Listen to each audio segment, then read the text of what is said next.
Hi, Dr. Nicholson. Hope you're doing well. Let's finish the semester off strong.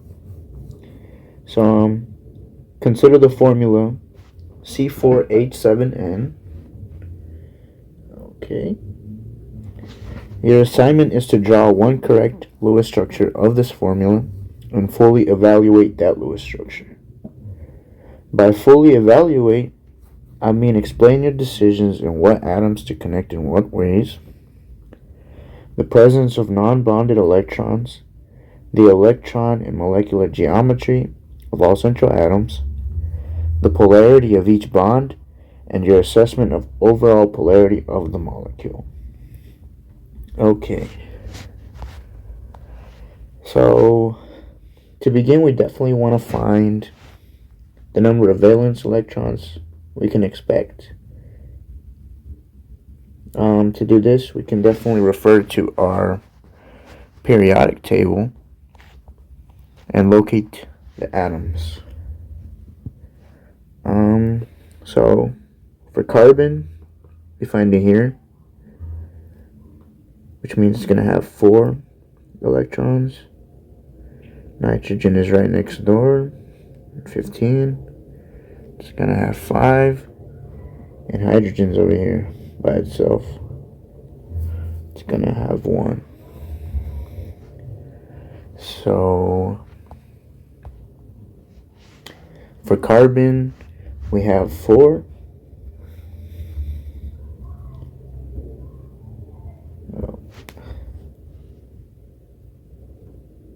Times 4 because of this right here.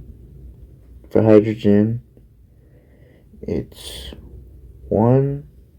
Oh, this is added, by the way. Times 7 because of this. And then the nitrogen all by itself is 5. So altogether, if we multiply these, when we distribute 4 to the 4, we get 16 plus 1 distributed to 7 is 7 plus, just bring down the 5. And then by adding this, 16 plus 7 is 23. Plus 5 is 28. So in total, we have 28 valence electrons. Not too bad.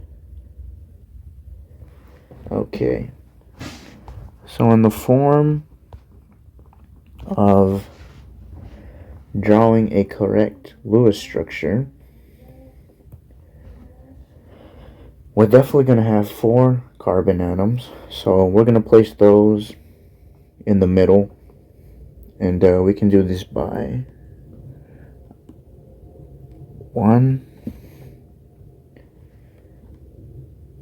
2,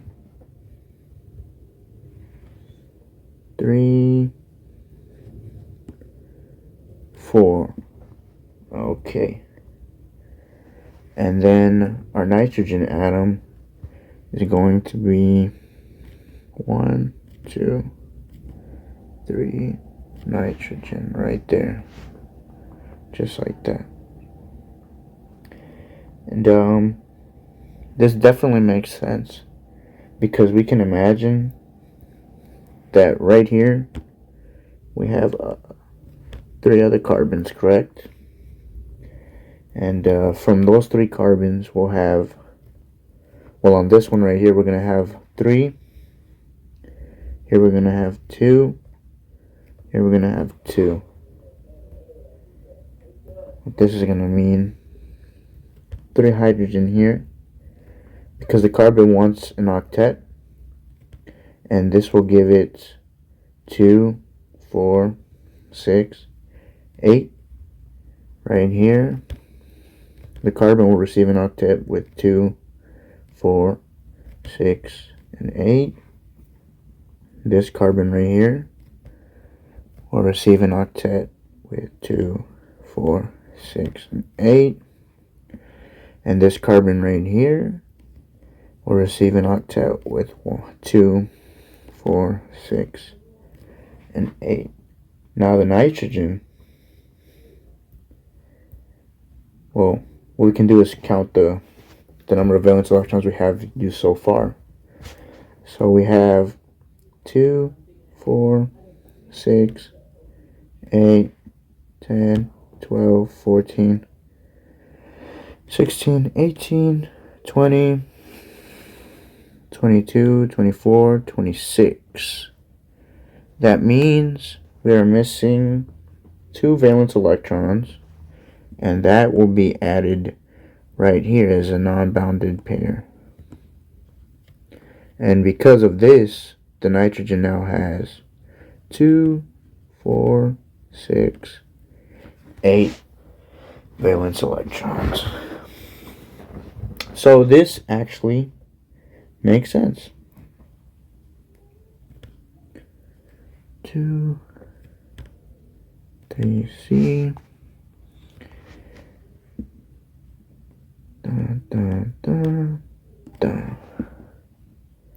That's kind of embarrassing here. Let me see real quick.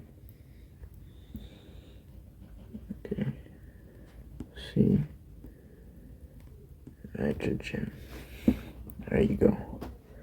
So for the polarity, we can refer to the electronegativity chart. Oops. Well, that definitely threw me a little bit off, but it's okay. Let's see.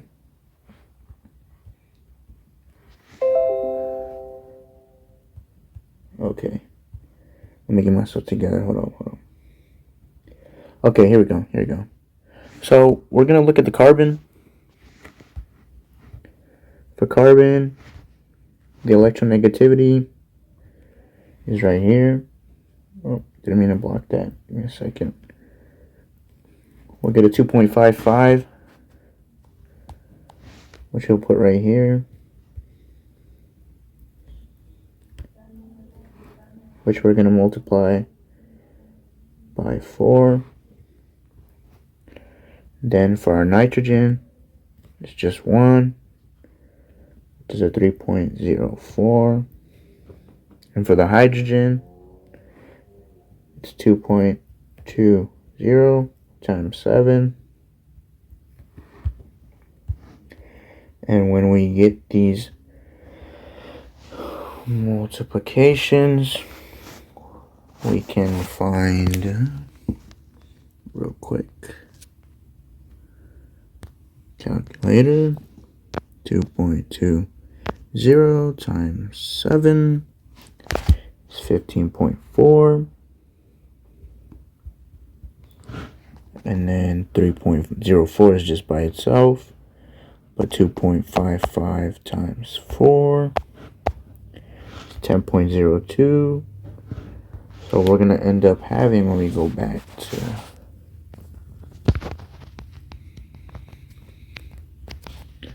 over here, we got a 15.4 minus a 10.2, which equals to 5.2 minus the 3.04.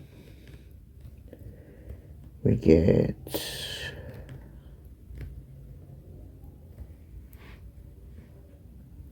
2.06, and we can check right here, which is going to tell us that this molecule is ionic.